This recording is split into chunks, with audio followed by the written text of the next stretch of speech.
todos. Una vez más, el Club Cornell de México abre sus puertas a la comunidad, no solamente a sus socios, sino a sus amigos, amigos de Cornell y a la comunidad en general, para un tema muy interesante. Esta noche tenemos como invitada a nuestra compañera, también corneliana, Laura Tamayo Laris. Laura es directora de Comunicación, Asuntos Públicos y Sustentabilidad para Bayer de México. En este rol, es responsable de la relación y posicionamiento de la compañía con sus diferentes audiencias y tomadores de decisiones, así como de crear un impacto positivo en la confianza y la reputación corporativa. Es responsable de crear estrategias para mejorar la comunicación de la empresa, dando a conocer lo que hace por la salud, alimentación y sustentabilidad, centrándose en diferentes grupos de interés, incluyendo medios de comunicación y gobiernos de la región. Laura es licenciada en Ciencias Políticas y Administración Pública por la Universidad Iberoamericana y cuenta con una maestría precisamente en la Universidad de Cornell de Asuntos Públicos. También cuenta con un diplomado en Transparencia y Organización Social por el IberGov de México. Durante más de 19 años, Laura ha trabajado en comunicación corporativa, asuntos públicos relacionados institucionales y responsabilidad social en los sectores público y privado.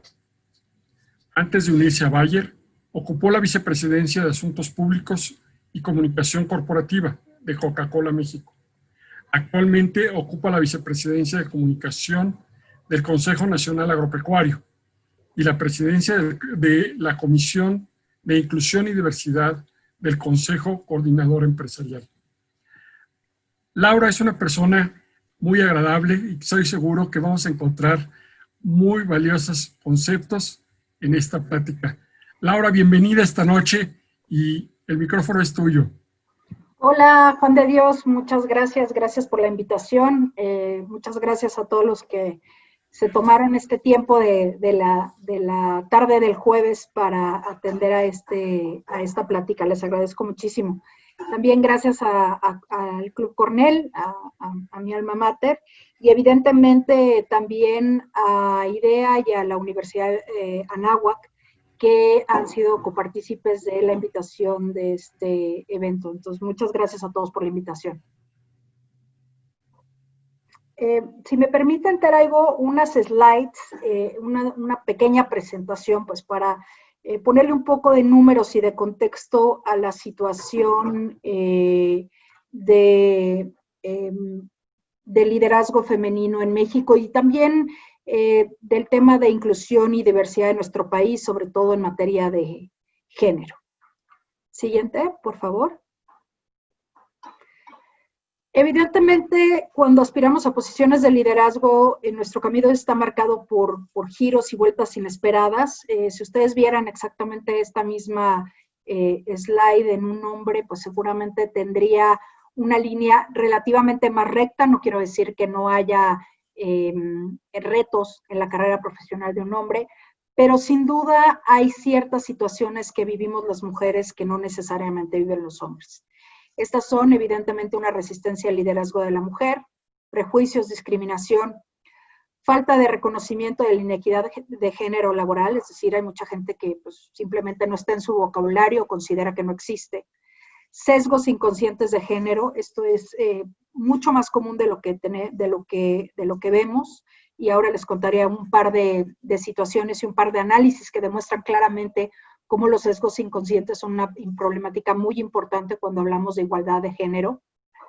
Problemas de estilo de liderazgo, pues, todos hemos oído el que si un hombre es con un estilo de liderazgo probablemente agresivo, pues se dice que es muy entrón, es muy fuerte, qué bien que lo hace, y si una mujer hace exactamente lo mismo, pues entonces puede llegar a ser una histérica.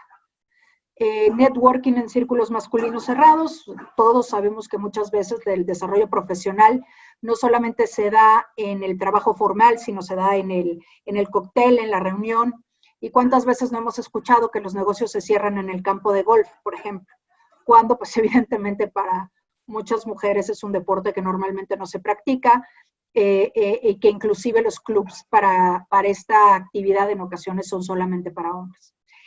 El balance del trabajo doméstico y de cuidados de la familia no remunerados también es un tema muy importante, es un tema del cual en esta pandemia ha sido evidente y ha sido, creo que, mucho más claro para toda la sociedad que tenemos que trabajar en cuanto a la división del trabajo entre hombres y mujeres en la casa. Y sin duda la exigencia de la vida familiar. La mujer es la que hace el súper, la mujer es la que hace el quehacer, la mujer es la que cocina, la mujer es la que cuida a los hijos.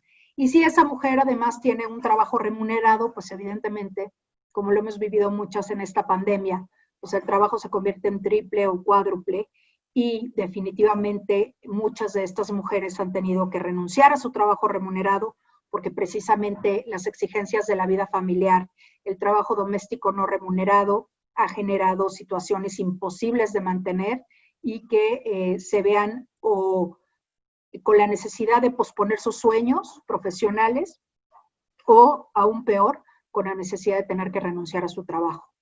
Siguiente. Esto no es solamente de México, evidentemente es una cuestión internacional. Nuestro país no es ajeno a la misma, pero sí es un tema a nivel internacional. Prácticamente no hay un solo país donde podemos hablar que tenemos cifras de igualdad razonables o donde tenemos cifras razonables en términos de puestos de liderazgo. Y esto lo pueden ver aquí. A nivel mundial, las mujeres únicamente ocupamos el 16.9% de los puestos en consejos de administración.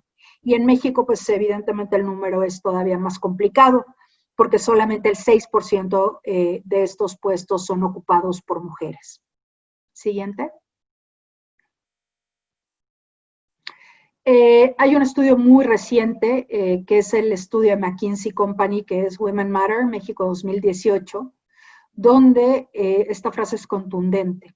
El mundo corporativo mexicano se encuentra aún lejos de consolidar la equidad de género, con una acentuada diferenciación en posiciones de influencia, liderazgo y toma de decisiones. Siguiente. Y aquí hay algo importante y ahí es donde vamos a empezar a platicar un poco de las razones o de los orígenes de estas situaciones. Y muchos de ellos no empiezan cuando la mujer comienza con su carrera profesional, sino antes.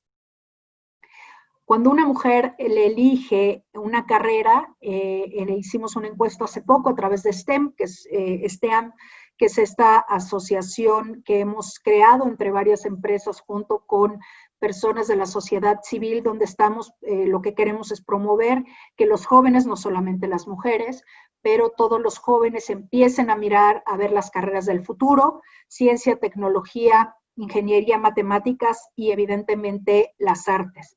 Es un trabajo importante que estamos realizando donde queremos trabajar con los muchachos a nivel secundaria, a nivel de preparatoria, para invitarlos a que conozcan este tipo de carreras, que son las carreras del futuro, y empiecen a mirar las matemáticas, la ingeniería y la medicina con otros ojos.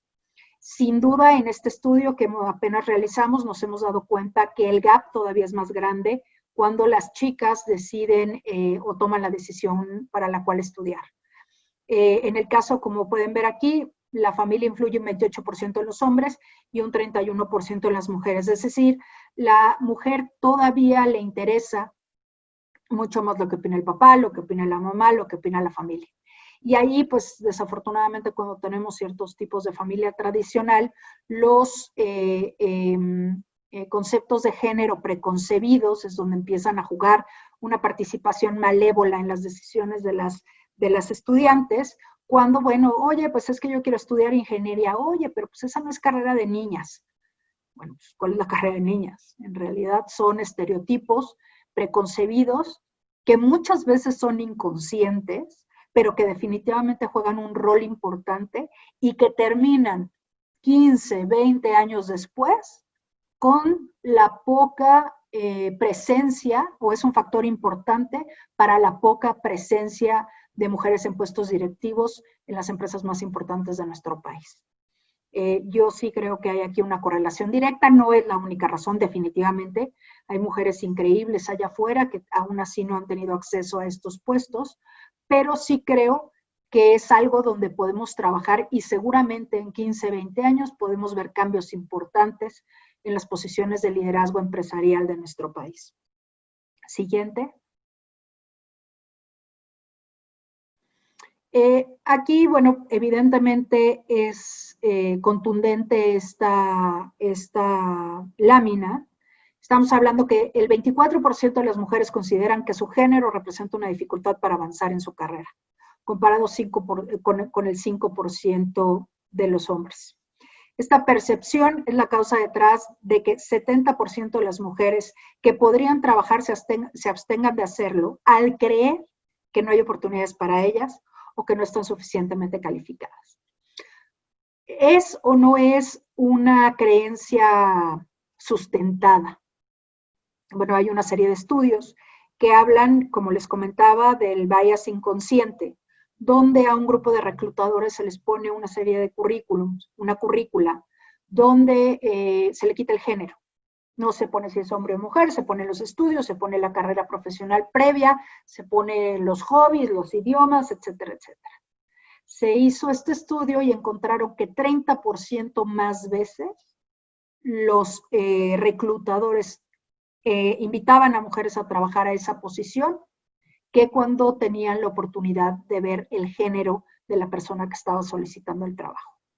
Eso no quiere decir que la persona que recluta sea mala, sea machista, no. Son, como les decía, los ha identificado la Asociación Mexicana de Directivos de Recursos Humanos como micromachismos o vías inconscientes. Estamos trabajando desde la iniciativa privada para encontrar una serie de mecanismos que tanto eduquen a estos reclutadores y abran los ojos y se den cuenta que lo que está sucediendo es un bias inconsciente por su educación, por su antecedente, por lo que ustedes quieran. Y también, evidentemente, generar mecanismos como el que les comentaba, donde se presenten los currículums sin género y entonces el reclutador no tenga esa problemática de decidir entre un hombre y una mujer cuando se le presenta una persona que tiene las aptitudes necesarias para ocupar la posición. Siguiente. Aquí es evidentemente lo que estábamos platicando. Los currículums vitae con nombres masculinos tienen más, 40% más de probabilidades de obtener una entrevista que los currículums similares con nombres femeninos. Esto es increíble.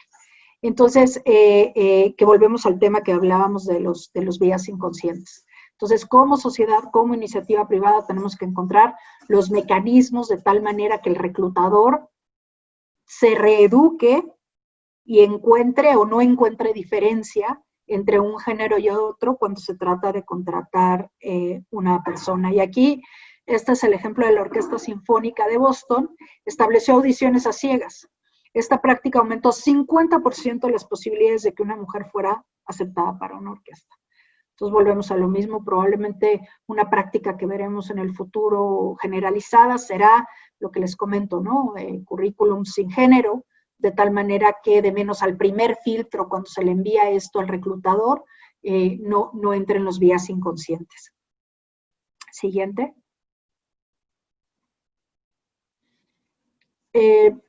Aquí, bueno, pues estamos hablando de las consideraciones, como les decía, tiene que ver con educación, tiene que ver con cómo fue esta persona educada, con sus estudios, etcétera, etcétera, pero es muy claro y la cifra es contundente. 20% de las personas consideran que los hombres son mejores ejecutivos por su género.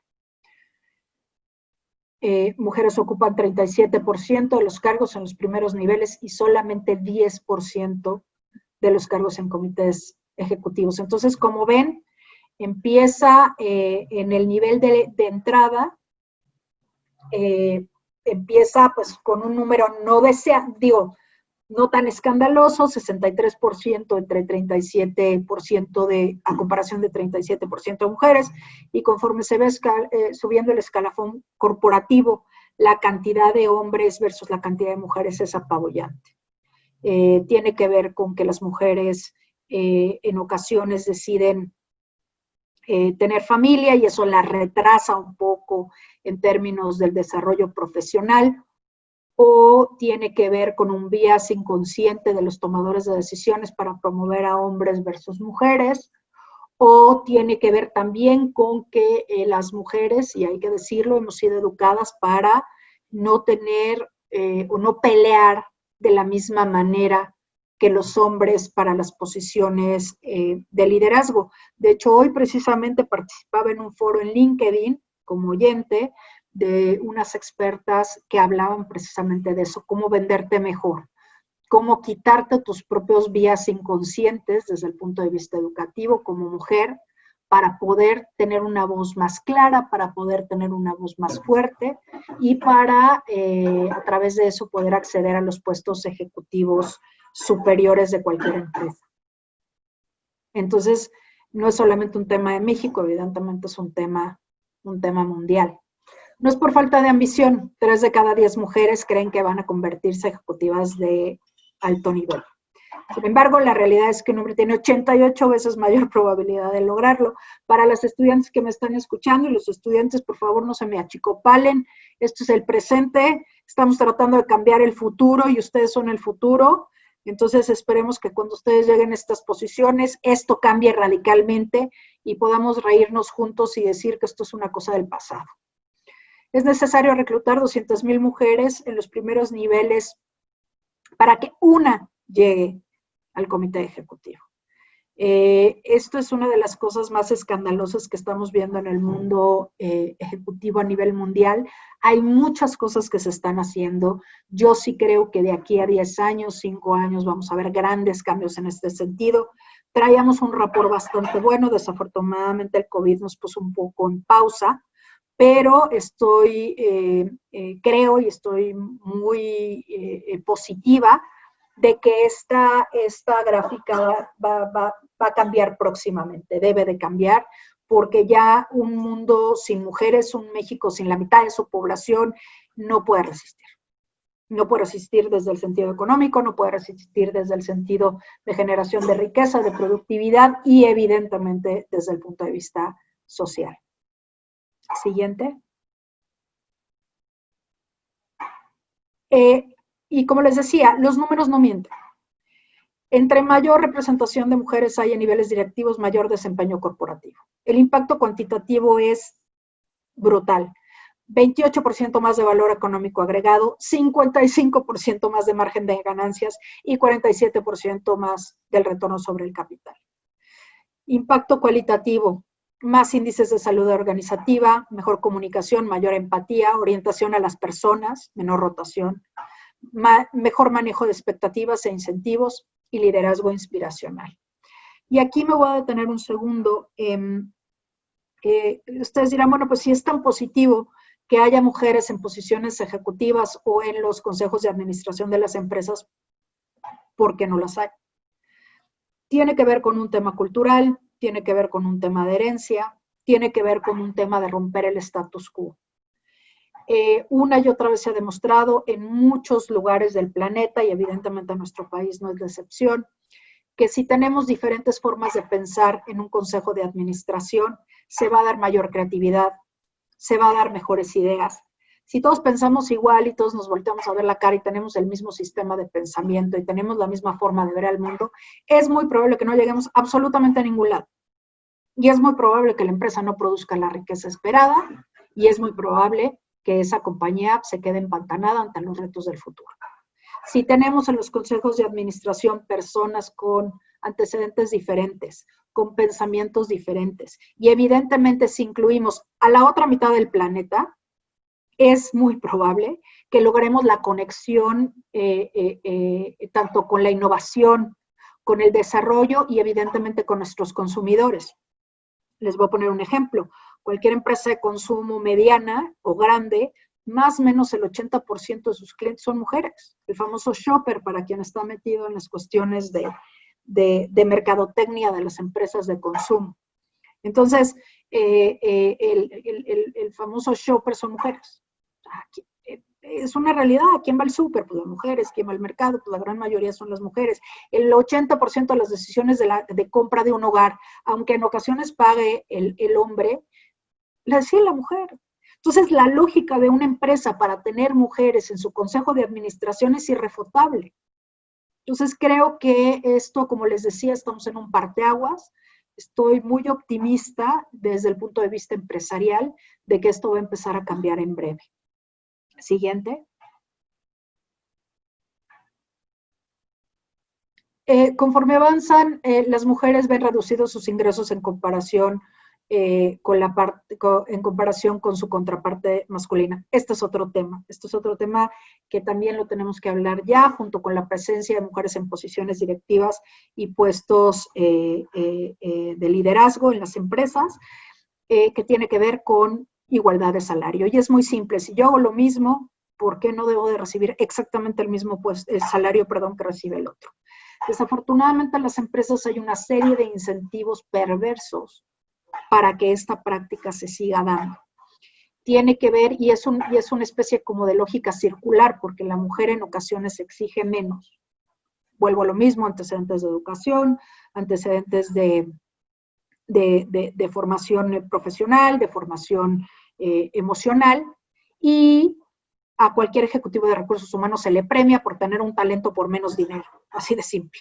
Entonces, como diría mi madre, se junta el hambre con las ganas de comer, y tenemos desafortunadamente los números que estamos viendo ahorita. Es un tema que también estamos hablando en la iniciativa privada de manera muy seria, cómo vamos a trabajar y cómo vamos a resolver la discriminación salarial en nuestro país. Siguiente. Entonces, bueno, como llevamos en esta conversación, evidentemente llegar a la cima de nuestra carrera es el resultado de muchos cambios en muchas coyunturas deseables. ¿Y qué es lo que podemos hacer para las siguientes generaciones y por qué no, pues para la nuestra también? Sin duda, el tema de redes de mujeres que impulsan el empoderamiento es necesario, no es deseable, no es ay, qué padre, ay, mira qué bonito hay este grupo de mujeres, no. Los programas de mentoría y las redes de mujeres son necesarias. ¿Por qué? Porque evidentemente, por lo que ustedes quieran y los antecedentes que ustedes decían, muchas veces las mujeres que tienen microempresas, pequeñas empresas, medianas, normalmente no traen el mismo bagaje educativo, y me refiero al tema de negocios, que los hombres. Desde el punto de vista de contabilidad, desde el punto de vista de cómo pedir un crédito, desde el punto de vista de cómo exportar. En ese sentido, a mí me da mucho gusto porque he tenido la oportunidad de conocer a redes de mujeres impresionantes que de manera gratuita hacen seminarios, hacen programas, hacen ahora, bueno, pues obviamente todo de manera electrónica, para ir de la manita con aquellas mujeres empresarias y platicar pues del tema de impuestos, del tema de salarios, del tema del seguro social, del tema de exportación, del tema de importación y todas aquellas cosas que requerimos para hacer crecer nuestras empresas. En segundo lugar, lo que les comentaba, crear conciencia del prejuicio hacia las mujeres líderes y trabajar para disipar estas percepciones. Es decir, muchas veces los micromachismos no son conscientes, la gente no se da cuenta. Nunca, ¿cuántas de ustedes o cuántos de ustedes no les ha pasado el chistecito inapropiado o el chistecito de discriminatorio? Todo el mundo se ríe a medias y en el fondo estamos todas molestas e incómodas, pero no decimos nada pues porque es el jefe o porque vayan a pensar que soy una histérica o porque es mi cliente, y entonces pues si hago ver que el comentario es inapropiado e innecesario, pues ya no me vaya a comprar. Entonces todas esas cosas las tenemos que trabajar como sociedad.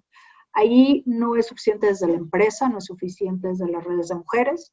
Este tiene que ser un trabajo desde las casas, desde los hogares, desde cómo educamos a nuestros hijos, desde cómo convivimos como sociedad, simplemente poniendo un hasta aquí a esa clase de comentarios. En redes sociales está lleno de este tipo de comentarios.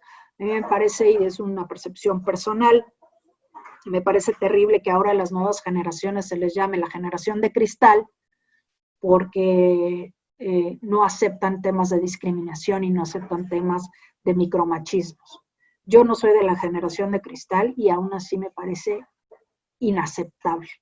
Creo que tenemos que aprender a hablarnos de otra manera, creo que tenemos que aprender a tener un lenguaje respetuoso. Eso no significa que no hagamos bromas, eso no significa que no tengamos chistes, eso no significa que no seamos una sociedad alegre. Pero el chiste empieza y termina desafortunadamente en un tema de violencia o en un tema de feminicidio. Y creo que todos estamos hartos de esas situaciones. Y finalmente, iniciativas para atraer y desarrollar el talento femenino en las empresas.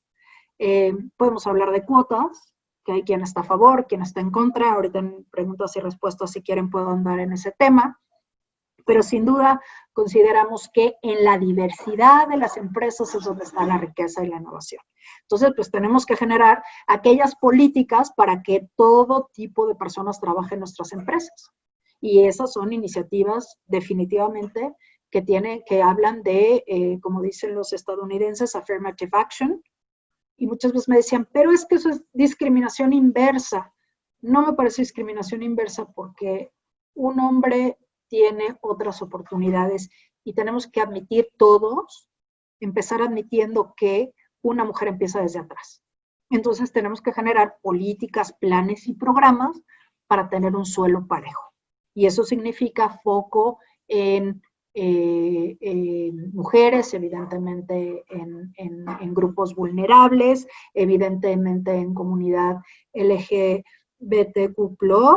evidentemente en personas de la tercera edad, en personas con discapacidad, en fin, es momento de que las empresas empecemos a trabajar en planes y programas para que seamos compañías verdaderamente incluyentes.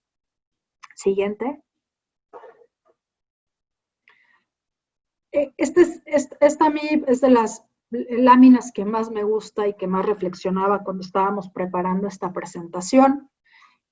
Una de cada 2 empresas reconoce que la acción más importante para incrementar el número de mujeres en posiciones de liderazgo es el compromiso del CEO, o del director, directora, o de la persona que sea responsable de la empresa, del dueño, llámenle como quieran, pero si no hay convencimiento de la persona que toma las decisiones de esa compañía para incrementar no solamente las posiciones de liderazgo, sino para implementar programas y planes de inclusión, pero para también poner planes y programas que eviten el acoso, planes y programas que eviten la discriminación.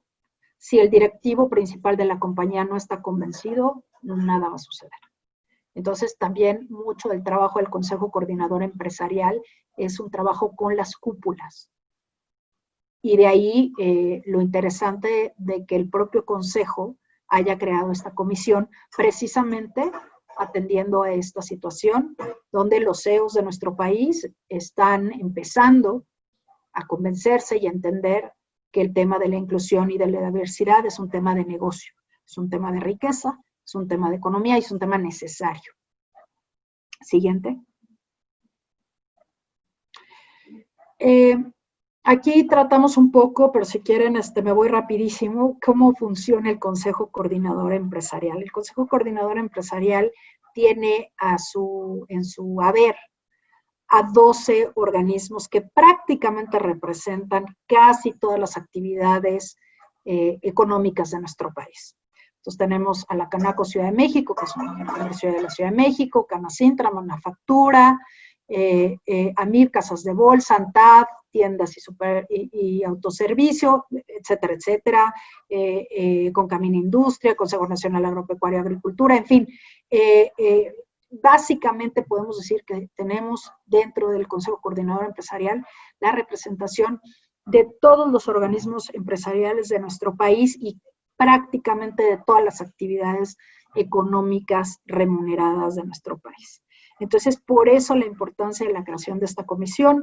Yo me precio en presidir la comisión, como lo comentaba Juan de Dios, de inclusión y diversidad, y en la misma, por el propio reglamento del CCE, tengo representantes de todos estos organismos. Entonces, aquí es donde radica la riqueza de la comisión. No necesariamente en el propio CCE, sino en todos los representantes y en la capacidad de influencia y de cambio que podemos ejercer, como les decía, en prácticamente todos los ámbitos del desarrollo económico de nuestro país. Siguiente.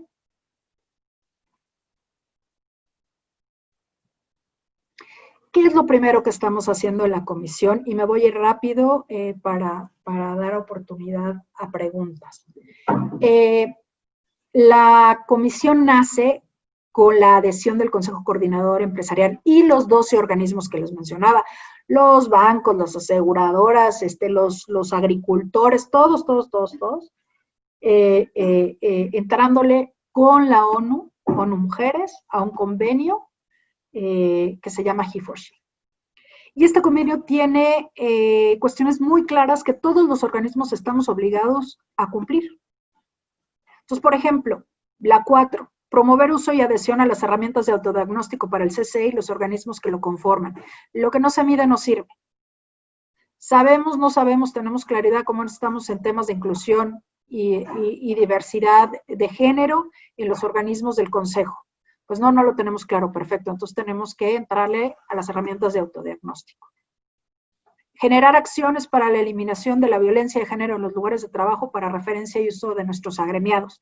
Déjenme decirles que los agremiados de los 12 organismos que forman el CCE son prácticamente todas las empresas de nuestro país. Todas. Chiquitas, medianas, grandes, micros, pequeñas, grandes empresas, todas. Prácticamente todas. Entonces esto es poderosísimo, porque a través de los organismos podemos generar planes y programas gratuitos para que todas estas empresas de una u otra manera puedan meter la lógica y políticas dentro de su lugar de trabajo con visión de género, que me parece que es la parte más importante.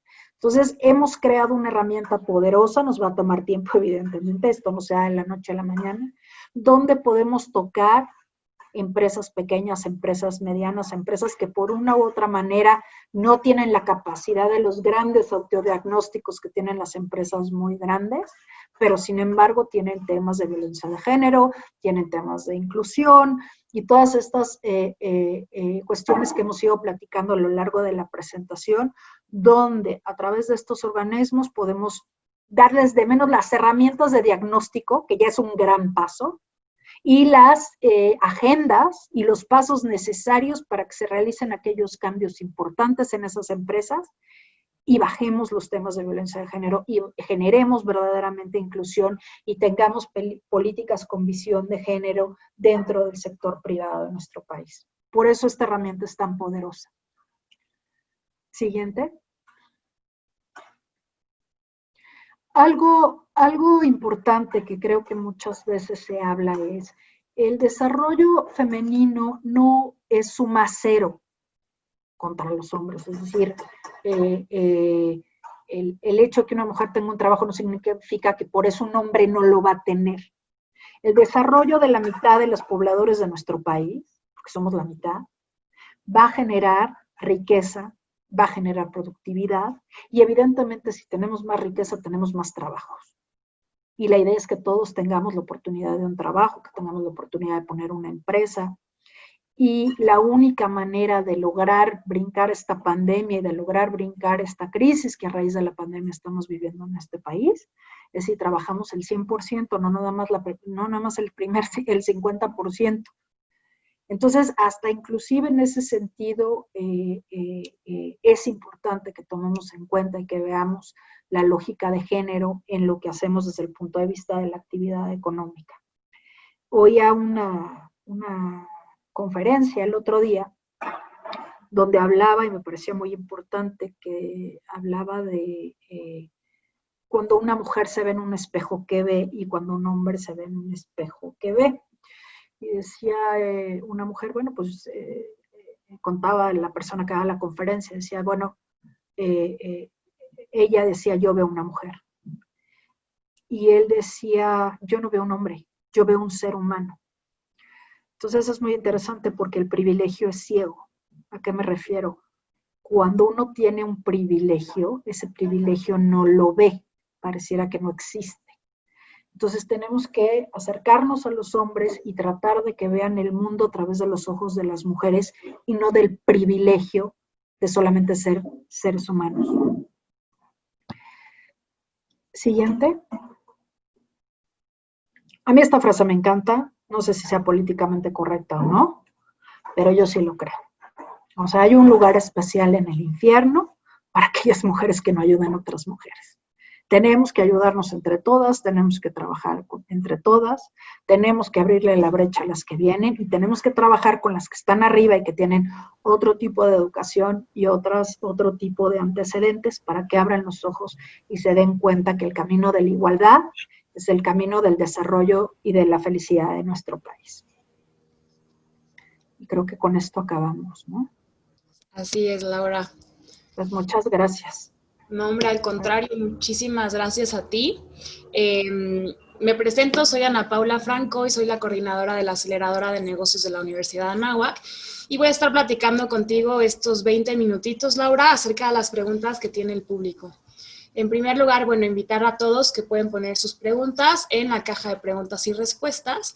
Y quiero empezar, Laura, agradeciéndote muchísimo por tu ponencia. Creo que a todos nos sirvió, en primer lugar, para inspirarnos al ver a una mujer tan empoderada en una posición como la que estás trabajando activamente para que esta sea una realidad para muchísimas más mujeres en este país. Entonces, en primer lugar, muchas gracias por todo el trabajo que estás haciendo tú y el resto de las mujeres y de hombres que están trabajando contigo por esta causa.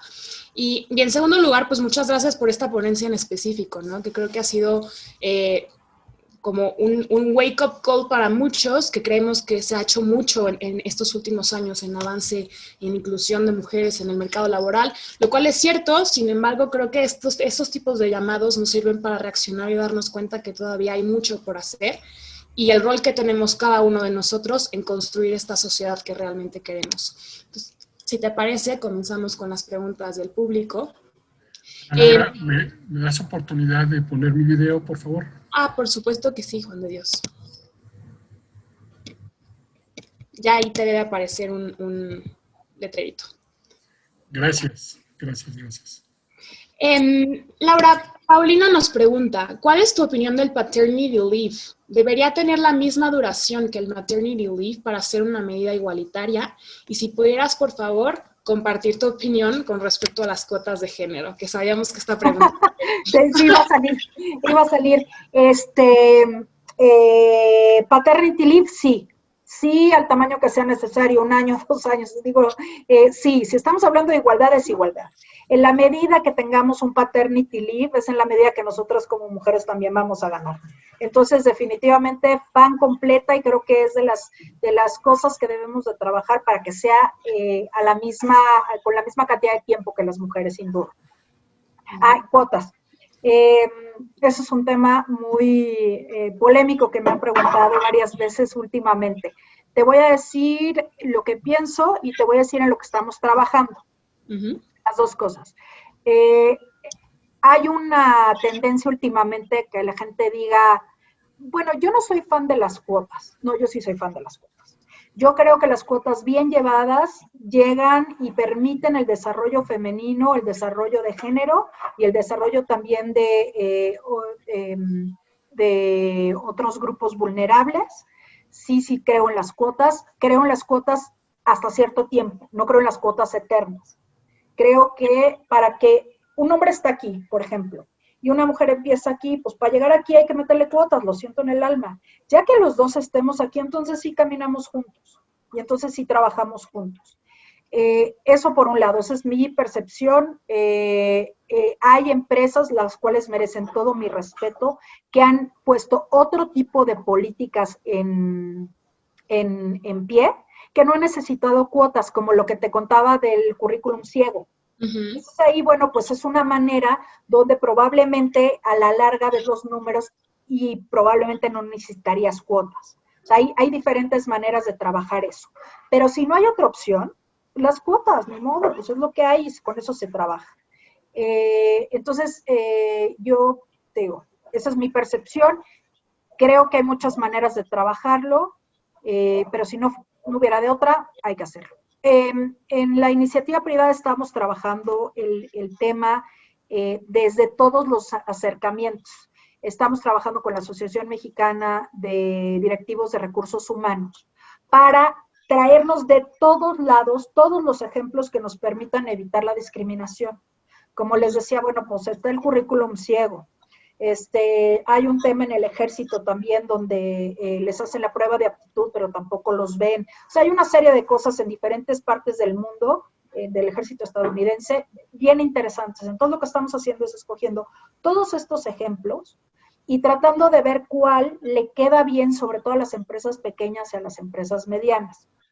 Vuelvo a lo mismo. La gran mayoría de las empresas grandes tienen ya temas de inclusión al momento de la contratación bastante desarrollados. Es muy rara la empresa que no lo tenga. Tampoco se trata de excluirlas, pero bueno, la verdad es que como organismo empresarial lo que nos toca es trabajar con aquellas empresas que de su propio bolsillo no se pueden pagar esta clase de asesorías o esta clase de planes y programas. Entonces, lo que te puedo decir es que las cuotas no están excluidas de la conversación y se va a poner como una especie de a la carta, estas son las opciones, estos son los caminos, y pues que cada una de las empresas decida cuál es el camino a la inclusión que quiere llevar o cuál le sirve. Puede probar uno, no le sirvió, bueno, pues me voy con el otro. Pero el chiste es que suceda. Claro, buenísimo. También Mariana nos dice, muchas gracias por la información, me encanta que nos unamos como mujeres. Me gustaría preguntarte cuál ha sido el mayor reto que has tenido para llegar a donde estás hoy y cómo lograste sobrepasarlo. Hijo, mayor no, es que he tenido muchos. O sea, a ver, todos los clichés que te puedas imaginar de me discriminaron, sí me discriminaron. Me tiraron el comentario chistosón, medio acoso feo, sí, también lo pasé. Me pagaban menos, sí, también lo viví. O sea, todos me han tocado. El de cuando me pagaban menos fue el que más me costó de tiempo. Porque tu sueldo es medio etéreo la manera en cómo se construye, cómo te pagan. Entonces, fue toda una discusión hasta que pude demostrar que efectivamente había un bias porque yo era mujer. Soy mujer, pero en ese momento también. Entonces, he pasado todas. ¿Qué te puedo decir? ¿Cómo las pasé? Requiere mucha paciencia, requiere de mucho coraje, y no coraje de enojo, coraje de no me voy a dejar, porque nunca falta el que te dice, ya hombre, ya déjalo pasar, allá, ¿qué importa? No, sí me importa, porque no me puedo ver al espejo el otro día, sí me importa. Es que te van a decir que eres una rijosa, pues que me digan que soy rijosa.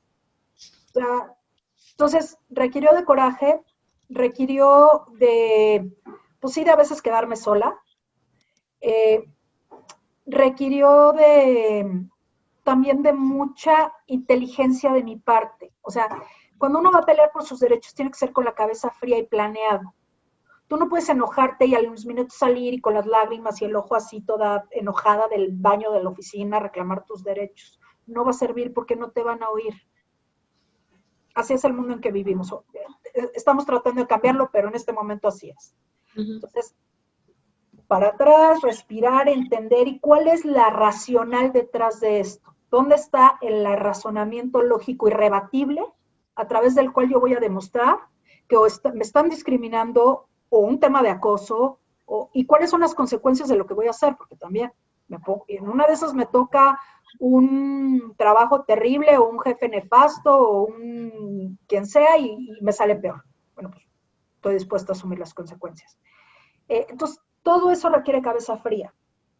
Entonces, no se avientan hacia el enojo como va, asuman, respiren, vean sus cosas y peleen con la cabeza. Ese sería mi consejo y lo que he tratado de hacer durante mi vida. Y la otra, busquen empresas donde las traten bien, también las hay. Hay empresas espectaculares, yo donde trabajo es un paraíso para las mujeres, de verdad un paraíso. Jamás en mi vida he tenido, bueno, ni media discriminación ni por aquí. Buscan empresas donde las traten bien, donde haya políticas de inclusión, donde haya políticas que eviten el acoso. Decía, el otro día veía una película que decían, búsquense un hombre que cree en los derechos de las mujeres para cuando se casen. Entonces, yo no me voy a meter en eso, pero sí les voy a decir, búsquense una empresa que crea en los derechos de la mujer. Y si quieren ser empresarias o si son empresarias, hay muchos grupos de mujeres bien interesantes que las puede ayudar a navegar en todas estas vicisitudes del ser empresaria y merecen en ese sentido todo mi respeto. Muy bien, en este sentido, y creo que está un poco relacionado, Jimena nos dice, ¿cómo enfrentarnos a todas estas situaciones? ¿Cómo podemos mostrar la importancia de estos espacios sin que se nos violente, tache de locas o incluso nos desesperemos? O sea, un poquito, creo que ha sido una discusión en estos últimos meses, las formas. ¿Cómo ves de importantes las formas? Mira, las formas, como te decía, tienen una importancia vital. Si ustedes vivimos en un mundo donde si tú llegas con los ojos llorosos y enojada y así, pues no te van a oír. Entonces tiene que ser con cabeza fría. Ahora, si es un tema de acoso, vean quiénes son aquellos champions de la empresa que tienen que llevar el tema de acoso. Las empresas grandes normalmente tienen procedimientos muy sofisticados que inclusive tú como víctima pues tienes derecho a no dar tu nombre, o sea, no dar tu nombre al acusado, evidentemente. El área de abogados, la famosa área de compliance, lo tiene bastante desarrollado. Desafortunadamente en las empresas medianas, en las empresas pequeñas no lo hay, pero identifiquen champions, identifiquen mujeres u hombres que están de su lado, y tengan una conversación honesta, tranquila, de lo que está sucediendo con estas personas. Y váyanse haciendo de masa crítica de amigos, no vayan solas, o sea, tienen gente que las apoya seguramente. Entonces, me van a decir, oye, qué cansado, esto es toda una estrategia. Pues sí, es toda una estrategia, pero así es como cambiamos corazones y mentes. Muy bien. Jorge nos pregunta, ¿igualdad o equidad? Igualdad. Muy bien. Igualdad. Y sí, así. Y en este sentido, también una pregunta que está un poco repetida aquí. ¿Cuál es el rol de los hombres en todo esto? Si no están los hombres activamente convencidos de la igualdad de género, estamos en un problema. Estamos en un problema serio. Los necesitamos. A cualquier mujer que diga, no necesitamos a los hombres, no, claro que los necesitamos. Y los necesitamos en todos los sentidos. A ver, y vuelvo a lo mismo, lo decía en la presentación, somos la mitad, entonces necesitamos a la otra mitad. Entonces, el rol del hombre es al revés, es mano con mano, es de liderazgo también en esta clase de cosas. Y yo les digo a los hombres que están escuchándome, a ver, imagínense su casa, una casa donde la chamba es compartida, ¿a poco no serían más felices? Una chamba donde tienen a su esposa encantada de la vida porque está completa, porque se siente realizada. Trabaja o no trabaja, eso ya depende de cada quien y de sus capacidades económicas, pero una persona que se sienta realizada. No es más emocionante, no es más divertido vivir con alguien que está feliz porque se siente realizado, que con alguien que está frustrado, mal viajado, deprimido, etcétera, etcétera. Entonces, la igualdad nos conviene a todos. Me voy a atrever a decir algo. Salió hoy, y me enteré hoy, que en Men's Health sale un estudio, no en Men's Health de este mes, pero en alguno de hace varios años en Estados Unidos, sale un estudio donde en las casas donde hay igualdad, los hombres tienen más sexo. Perdón, yo sé que espero que seamos puros adultos en esta conversación, pero sale el estudio, claro, porque pues todo el mundo está de buenas. Yo nada más digo que a todos nos conviene. No lo dije yo, lo dice Men's Health. No me vaya a tachar Juan de Dios aquí que ando diciendo cosas inapropiadas. Espero que haya puros adultos en la conversación.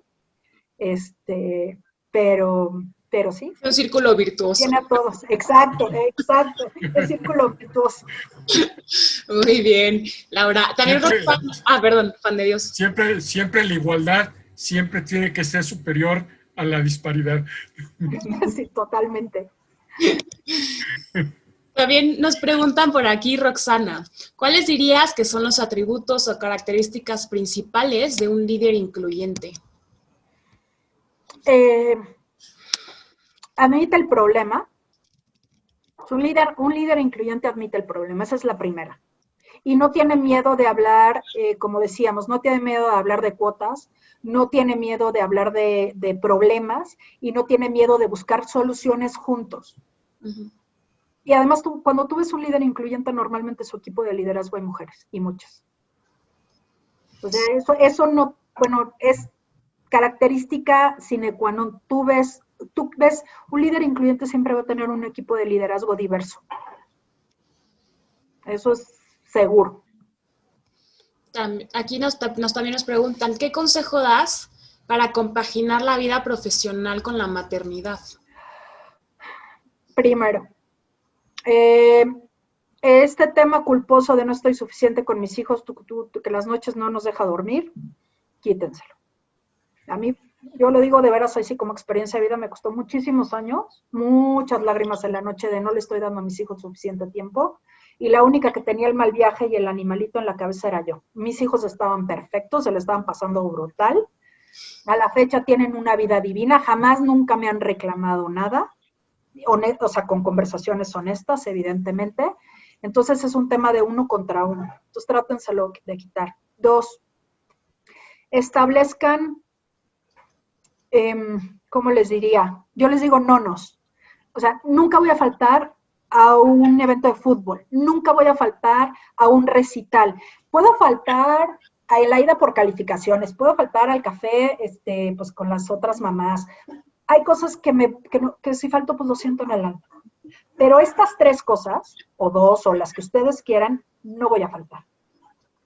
Y háganlo de verdad, no falten a esas. Con que su hijo sepa que 2 o 3 cosas de su desarrollo, ustedes le hicieron la promesa de no faltar y la cumplen, ya con eso está feliz. De verdad que es como una especie como de tótem al que se abraza la familia. O sea, todo puede pasar, no sé si venga mi mamá, quién sabe quién vaya a venir por mí, igual y viene mi tía, no lo sé. Pero a mi fútbol, por dar un ejemplo, siempre ha estado mi madre. Eso les va a dar una paz a ustedes y una paz a ellos y una seguridad espectacular. Para mí nunca he podido esto de vida, balance vida-trabajo, no he podido. O sea, yo bueno, ahora con la pandemia menos, pero en otros trabajos viajaba mucho. Entonces lo que hacía era, pues viajaba y le decía a mi jefe, oye, me voy a tomar 2 días, o hago home office, o lo que tú me digas, pero tengo que estar con los niños, me tienen que ver, porque no me han visto en 5 días. Entonces son esos como trade-offs que haces conforme va pasando tu carrera profesional. Cada momento obviamente es diferente, pero tiene que ver con tiempos y tiene que ver con esas promesas y tiene que ver con que nos quitemos la culpa de es que no estoy ahí como están otras mamás. Eso es bien importante. Laura, tenemos muchísimas preguntas, pero una última, porque también para respetar tu agenda, que es una mujer ocupada. Gracias. ¿Qué habilidades y herramientas consideras debemos reforzar para ser más competitivas? Dolores nos pregunta. Busquen cursos, ahorita hay una cantidad de seminarios impresionantes de comunicación asertiva. Eso es súper importante. 2, aprendan a decir que no. Nada va a pasar, de verdad que no va a pasar nada si dicen que no. En serio, se los digo por experiencia. Lo que les decía, búsquense trabajos donde sean reconocidas. O sea, no. En los organismos estamos tratando de cambiar aquellas empresas horribles donde las tratan re mal. Busquen negocios, busquen trabajos y busquen empresas que las traten bien, porque normalmente esas empresas trabajan también para tu crecimiento. Y una que no me gusta decir, pero la voy a decir, busquen y trabajen la parte emocional desde el punto de vista que vivimos todavía desafortunadamente en un mundo de hombres. Yo no digo que escondan sus sentimientos, ni digo dejen de ser ustedes, porque jamás me atrevería nunca a decir eso, pero sí tenemos que tener conversaciones más racionales, tenemos que tener conversaciones más lógicas. O sea, lo que decía al inicio, asertivas, pláticas de negocios, hagan de cuenta que están en un pitch de negocio, nada más que están hablando de sus emociones y de sus sensaciones. Eso ayuda mucho a la comunicación. No es porque esté enfrente un hombre macho o así, es porque cuando los hombres nos ven llorar, y eso es conocimiento universal, como que se quedan así, porque de ahí Juan de Dios que está aquí enfrente no me sabrá mentir, ¿y ahora qué hago? ¿Cómo lo hago, no? Entonces, si está uno teniendo una conversación de negocios, es muy difícil para un hombre que la mitad de su cabeza le está diciendo, esta mujer está llorando, y la otra mitad está tratando de ponerte atención. Entonces, de verdad, no busquen mucho el ser asertivas, el encontrar ese lenguaje, que no dejen de ser ustedes, pero que se convierta en un lenguaje de negocios. Sería mi recomendación. Buenísimo, Juan de Dios, toda tuya. Muchísimas gracias, Laura. Ana Pau, muchísimas gracias. Gracias a la Universidad Anáhuac, gracias al Instituto de Desarrollo Económico Anáhuac, IDEA, junto con Laura Iturbide, que también es miembro de este extraordinario Club de Cornell México. Gracias a todos ustedes, porque han hecho posible esta reunión. Tuvimos casi 120 personas presentes, ahorita ha bajado ya un poco la asistencia, y creo que fue interesante. No cabe duda que dominas el tema, mi querida Laura Tamayo. Tu experiencia yo creo que es muy enriquecedora, no solamente para muchas de las mujeres que nos acompañan esta noche, quizás para muchas de las mujeres jóvenes que nos acompañan esta noche. Fue muy revelador lo que tú nos platicaste. Tu experiencia de vida a mí siempre me ha sorprendido. Cada vez que platico contigo siempre tienes algo diferente y algo nuevo, y eso lo admiro y lo agradezco. Bien, pues sin más preámbulo, y después de agradecer a todas las personas que han hecho posible este evento, quiero entregarte un reconocimiento, mi querida Laura. Voy a compartir mi pantalla para que todo el mundo lo pueda ver.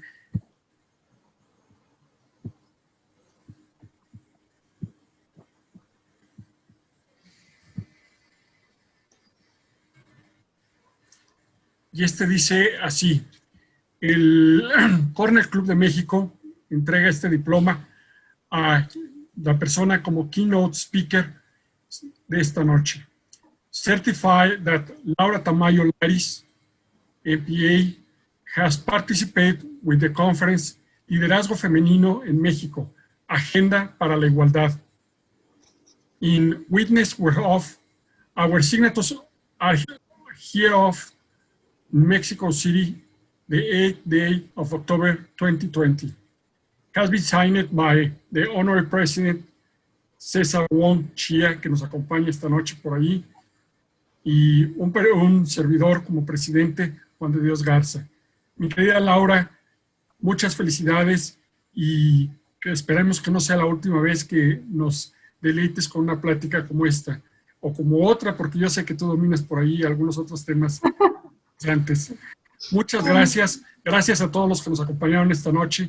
Gracias a mi esposa por acompañarnos esta noche. También ex corneliana, ¿sí? Y bien, pues el Club de Cornell se vistió de gala esta noche con la presencia de todos ustedes. Muchas gracias. Buenas noches a todos. Que tengan buena noche. Gracias, buenas noches, que descansen. Gracias. Chao. Bye.